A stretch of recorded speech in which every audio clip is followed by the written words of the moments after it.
Welcome back, everybody. So I just killed Diablo. This is going to be your Act 5 tutorial. So the first thing I want to do is come up and I want to talk to Cain and identify any items that need identification. Then I like to go down to Jamila and actually sell my items down here.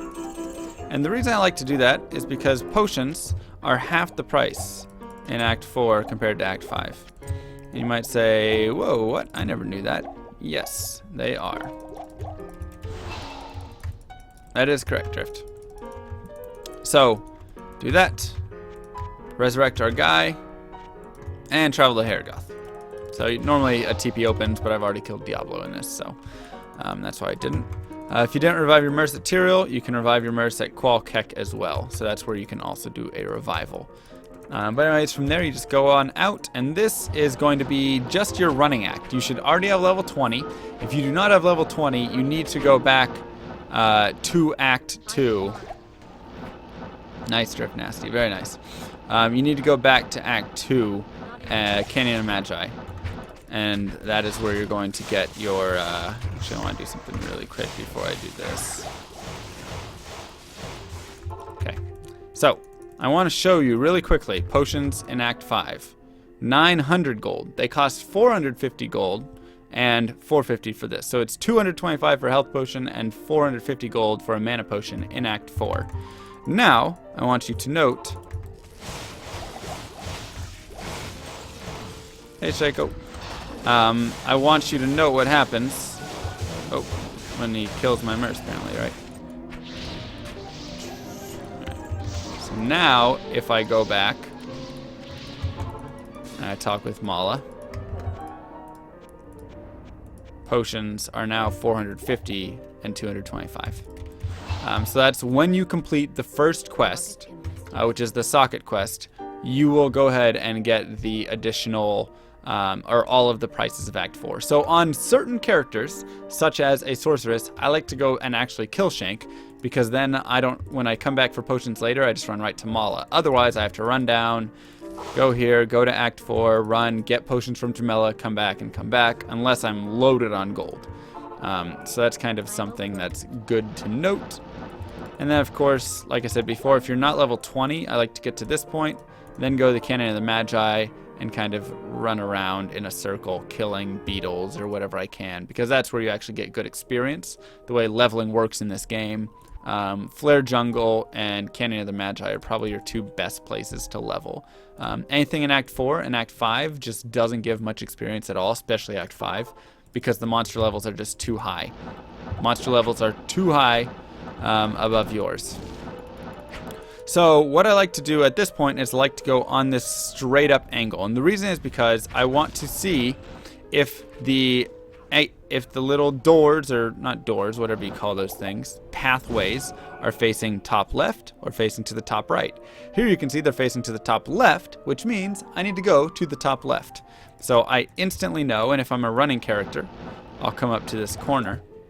But I instantly know I want to go, and the wall's going to be here, and I have to go to the top left. Something kind of important to note is if you're on a running character, you want to run on this corner, because you know with this corner that there's always going to be one door or zero doors. That's just always how it is. Whenever you get to these little exits, or this little every step of the way, whatnot, there's always going to be one door or no doors. As you can see, it's been one door twice. As opposed to when you're in the middle, sometimes there's not a door. Help Barb tutorial. Sometimes there's you know, whatnot. So after 3 of those, sometimes 4, sometimes less, I think, you come across the middle here, and now you're in the Arid Plateau. And what do you want to do in the Arid Plateau? You want to do the same exact thing you did before, where you go up until you either hit a wall or hit those pathways. And it looks like we hit a wall, so once again, I'm going to stick to this right side. As a sorceress, once again, it doesn't make sense, but I'm saying here's a no doorway, or it's one door, but it's open. As a sorceress, you know, obviously I can just teleport down the middle, but I'm just trying to show you guys for any other character. Nice try, Doomy. So, Crystalline Passage, I just want to go to the left. So all the maps are going to be to the left on the way down here. And by that, of course, I mean we go back to our exits, right? This way is facing to the top right. I am entering towards the top right, so this is going to be straight. That's what we're calling straight, okay? Because this opens up towards top right. This starting block here, as you can see, right? Like that. So I want to go, and it's going to be facing this way. So I want to go to the top left. And sure enough, there's my little top left exit block, and there is my exit.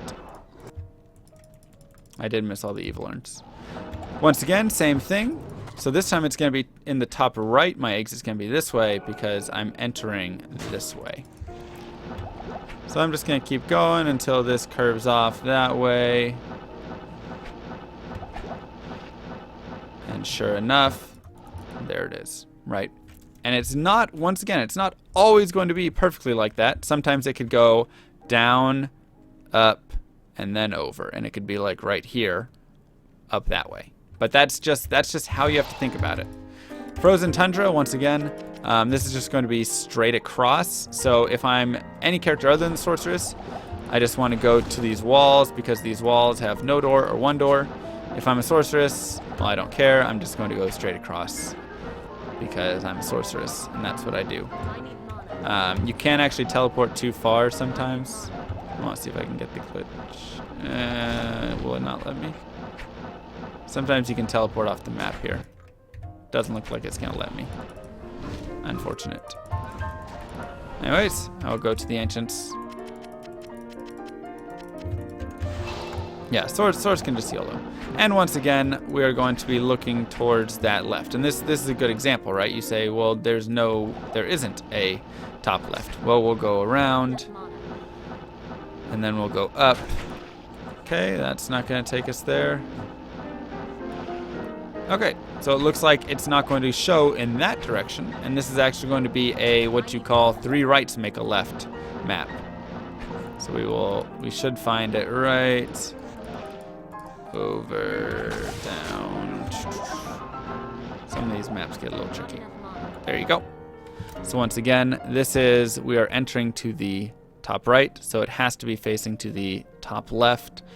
Unfortunately, it's just all the way down here and not easily like right there and right there. So sometimes the maps are a little bit, a little screwy like that. But that's just how it is. That's Diablo 2.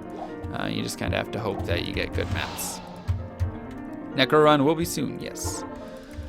So I'll just go up. For fighting ancients, it's going to be a different strategy for each character. But I'll try and show... Let's see. I should just talk about it. So each character kind of has their own way to deal with them. Sorceress likes to use the Merce. Some characters don't care about a Merce. Like a Druid, you're just going to run around in circles and drop fissures. If you're an Assassin, you'll go ahead and drop your traps, run around. And then additionally, you can come right up to this point, this exact point that I'm standing in. Note, not right here, not right here, not down there, right there. Has to be that exact point. Talik will spin on top of you, and then he will stay on top of you and will no longer spin. So you can get him out of spinning. I do not know, Thranum. I really do not know. Other characters, most of them just run and hit. You can also separate the ancients. I'll actually give an example of that. So let's do this number. Right, so like, I can do this. And then let's pretend like I'm running here. So I could do this if I wanted, come back. And now I just have Talik. Oh, ow. And nobody else, right? So you can fight them one-on-one if you really want, which is nice. For a sorceress, you don't care about that though. You can just teleport on top of them and just attack them. You just have to be careful of Talik. That's all. And sometimes Maddock hits like a truck. Like he kind of does right now. Sometimes Malik is just really, really, really strong. Or Maddock. He can like one-shot you. So the way Ancients work is they actually they start with random items. You're like, wow, that's fair. So sometimes their items will just be absolutely insane. So I'm level 21, I'll come down here, and now I'm just going to be looking for the exit. And this again is kind of like the catacombs. There's a bunch of little like small tricks here and there, but you're basically just running around. I mean, there's not a lot you can do. You're just gonna run around and kind of hope you find it. There you go. There's one. What I like to do in level 2 is leave a TP right there. In case I find the waypoint, I can go back to that little TP spot. And once again, it doesn't quite matter as much on a sorceress. I guess when you run out of mana potions, it kind of does though, huh? So once I search one direction, I want to start searching in another direction to the in a clockwise motion, because this is going to be my exit, and I know that this right here is going to be my waypoint. And we can go ahead and see that. There you go. Right. Don't die. So that's just how this path works. Whenever you come from your waypoint, you're going to then be looking for the bottom right direction, and that's just going to be your direction that you need to go.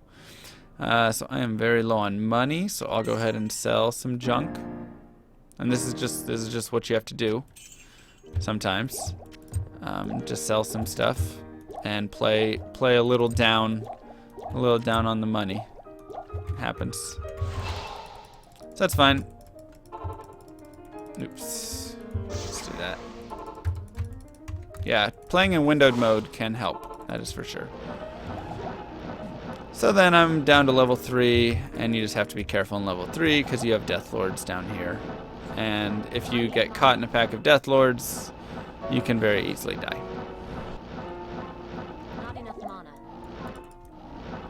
So, same idea, just looking for Throne of Destruction. There we go. And then here you just come up here and can take care of whatever is down here. Whoop, I'm dead. Ooh. Yeah. So that's a lot of stuff. So that's actually a lot of stuff.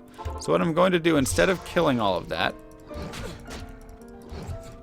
is I'm going to grab it all. Oops, now I'm actually dead. Again. This is fine, right? I'm going to grab all these guys, because that would take a little bit to kill.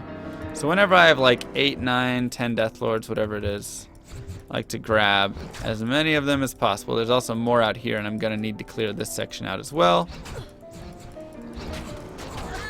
And you can kind of drag them out and around. So I have like 14 Death Lords right now. And we're just going to drag these guys down to this area. Right. So this kind of gives me some room and clears out a little bit of space. And then I will just go ahead and clean up the rest of it. So your throne rooms are all over the place usually. So sometimes they're easy, sometimes they're absolutely horrible. This right here I would constitute as a pretty bad throne room, which is why you saw me just say, forget it. It's faster for me to just do that than try and kill all those Death Lords. So each character once again takes care of all of the monsters in their own sort of way. What I like to do here, just give a couple statics. And kill everything there.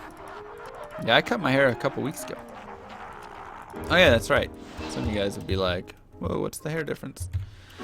For the second wave, you can just give one Nova. And the Nova will actually kill off all the skeletons initially. So that's really nice. You don't want to stand too close to whatever his name is, though. For the third guys, I want to drag them. And once again, this depends on who. But like, as a sorceress who is lightning enchanted, I want to drag. Now, what's important with the drag? The important thing is that Bartuk comes with me. If Bartuk is not coming on this drag, it is pointless. Because none of the guys will follow if Bartuk is not a part of it. Wave 4, you can go ahead and kill.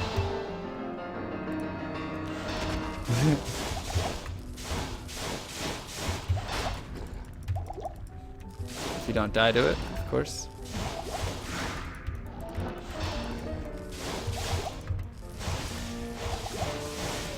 So wave 4 you can kill, and once again this is very dependent, right? Some characters it's better to just die and then drag everything out. And I'll actually show that for the 5th boss. So normally as a sorceress I wouldn't do this. Normally as a sorceress I would not do this. But here I'm still poisoned, wow. Here I'll go ahead and show it. So this is a strategy you can do right here. Make sure to drop your gold too if you want. I have some, I don't really care for the gold, so I'm okay. But you can do this right here, and you can do this for each wave. I did not quite make it out. I wasn't expecting to have those guys creep back in. But essentially you do this, and you just need to drag them right here. This is far enough. He may be like right on the line. But this is all you have to do is drag them right into this area and die right here. And there you go. You'll see that he laughs and he'll go on. So you don't have to actually get them all the way out, which is something that a lot of people think you do have to do. Then for Bale, once again, each Bale fight's going to be unique. Sorceress, you just kind of want to do this. I like to tell you this spot right outside the range of his hands, because if he hits you, he crits you pretty hard. And this also is a perfect angle right there. See, I want to stay away.